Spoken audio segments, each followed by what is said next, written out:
Et bonjour à tous, vous êtes sur la chaîne de Maman Nini. En avant pour une nouvelle histoire. Vous avez été sages? Vous êtes bien assis? Aujourd'hui, je vais vous lire Le rat scélérat. Le rat scélérat était un mauvais garçon. Le rat scélérat était un monstre. Il ravissait ceux qui lui chantaient et mangeait ceux qu'il ravissait. Sa vie se résumait à un long festin. Ses dents étaient tranchantes et jaunes, ses manières brutales et sans grâce. Et le rat scélérat chevauchait, chevauchait, chevauchait, chevauchait par les chemins et dérobait leurs victuailles aux voyageurs. Une lapine qui avançait sur la route en sautillant s'arrêta soudain, les mains en l'air, car, lui barrant le passage, se tenait le rat scélérat qui cria « Qui va là ?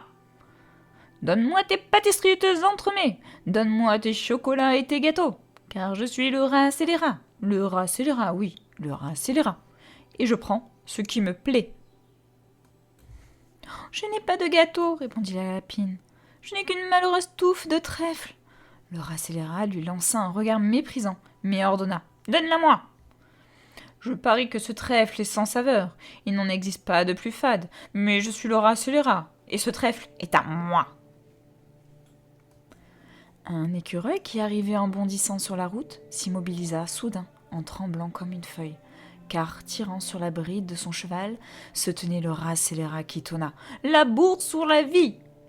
Donne-moi tes petits pains au lait et tes biscuits, donne-moi tes éclairs au chocolat, car je suis le rat scélérat, le rat scélérat, le rat scélérat, et le rat voleur ne partage pas. »« Oh, je n'ai pas de petits pains au lait, répondit l'écureuil, je n'ai qu'un malheureux sac de glands. » Le brigand s'empara du sac et gronda. « Pas de discussion.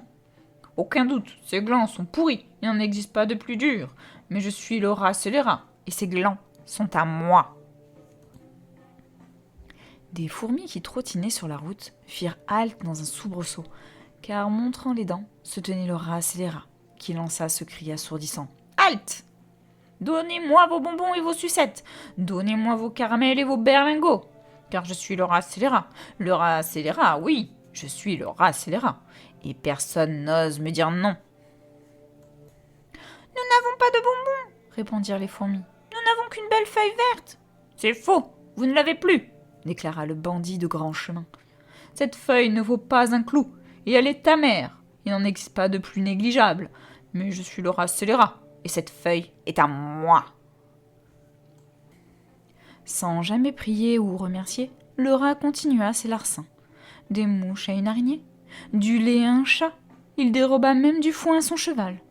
Les animaux qui empruntaient la route maigrissaient à vue d'œil, tandis que le rat scélérat engraissait comme un cochon en se régalant du repas des autres. Une cane qui arrivait sur la route en se dandinant s'arrêta et salua le rat. « Enchantée, dit-elle. »« Je constate que tu n'as rien, se plaignit le rat. Dans ce cas, je n'ai plus qu'à te manger. Je doute que tu sois succulente, il n'en existe sans doute pas de plus coriace que toi. Mais je suis le rat scélérat, oui, le rat scélérat, et je mangerai bien de la canne au dîner. »« Attendez, cancana la canne, car j'ai une sœur qui possède des friandises plus délectables que moi. Elle serait ravie de faire votre connaissance, et vous l'apprécierez, j'en suis sûre. Car au plus profond de sa grotte obscure, tout en haut de la colline, biscuits et petits pains au lait sont légion, et vous pourrez manger à satiété. »« Conduis-moi » cria le rat, et ils prirent la route, qui semblait ne devoir jamais finir, et ils chevauchaient toujours plus loin, toujours plus haut, virage après virage. Ils arrivèrent enfin devant une grotte reculée, et la canne se mit à cancaner. « Bonsoir, ma sœur !» Et, du fond de la grotte, une voix répondit « Sœur, sœur, sœur !»« Oh, as-tu des gâteaux et des chocolats ?» cria le bandit de grand chemin. « Et chocolat, chocolat, chocolat ?» répondit la voix du fond de la grotte. « Je viens les chercher !» hurla le rat voleur. Ses yeux s'arrondirent de gourmandise et « Viens les chercher, chercher, chercher !» répondit l'amical écho.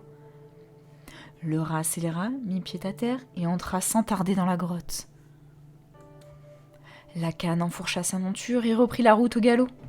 Toujours plus vite, tournant après tournant, la jeune canne courageuse chevauchait, chevauchait, chevauchait, revenant à bride abattue vers ses amis affamés.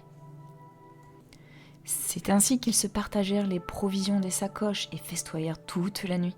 Et vives étaient les flammes du feu de joie, forte la musique et les chansons, débridées les danses au clair de lune, joyeuse l'humeur et les conversations, car désormais, ils pouvaient vivre en liberté, à l'abri du rat scélérat. Quant au rat, dans la grotte aux échos, il cria et erra, tant et plus, jusqu'à ce qu'il trouve une sortie vers la lumière, de l'autre côté de la colline. Amaigri, grisonnant et docile, par les grands chemins, le rat ne vole plus, car il a décroché un emploi dans une pâtisserie. Pâtisserie, pâtisserie. On dit qu'il y travaille toujours, balayant inlassablement la pâtisserie.